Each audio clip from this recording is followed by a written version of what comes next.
ജാതി സെൻസസ് നടപടികൾ ഊർജിതമാക്കണമെന്ന് അഖില കേരള വിശ്വകർമ്മ മഹാസഭ.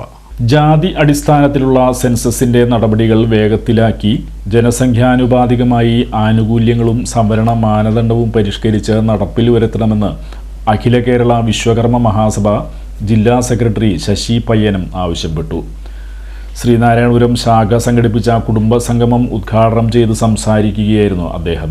ശാഖ പ്രസിഡന്റ് ഇ.കെ. ധർമ്മദേവൻ അധ്യക്ഷത വഹിച്ചു. കുടുംബ സംഗമ യോഗത്തിൽ സംസ്ഥാന പ്രസിഡന്റായിരുന്ന പി.ആർ. ദേവദാസ് അനുസ്മരണ പ്രഭാഷണം സംസ്ഥാന ബോർഡംഗം എ.ആർ. സുബ്രഹ്മണ്യൻ നിർവഹിച്ചു. തുടർന്ന് പ്രഥമാധ്യാപികയ്ക്കുള്ള കേന്ദ്ര സംസ്ഥാന അവാർഡ് ജേതാവ് പി.ബി. ഷക്കീല ടീച്ചർ അനുഗ്രഹ പ്രഭാഷണം നടത്തി. SSLC, +2 പരീക്ഷകളിൽ വിജയിച്ചവർക്ക് അവാർഡ് വിതരണം നടന്നു. അഖില കേരള മഹിളാ സമാജം സംസ്ഥാന secretary Kalashivan, union secretary TBI Suresh Babu എന്നിവർ പഠനോപകരണ വിതരണം നടത്തി. വിവിധ ശാഖാ പ്രസിഡന്റുമാരായ NS Sunilkumar, AS Vijayakumar, TP Rajan, TS Sajeevan, union പ്രതിനിധി PA കുട്ടപ്പൻ എന്നിവർ സംസാരിച്ചു. ശാഖാ സെക്രട്ടറി NK ഉമേഷ് അനുശോചന പ്രമേയം അവതരിപ്പിച്ചു. NK അനിൽകുമാർ സ്വാഗതവും NP രാജഗോപാൽ നന്ദിയും പറഞ്ഞു.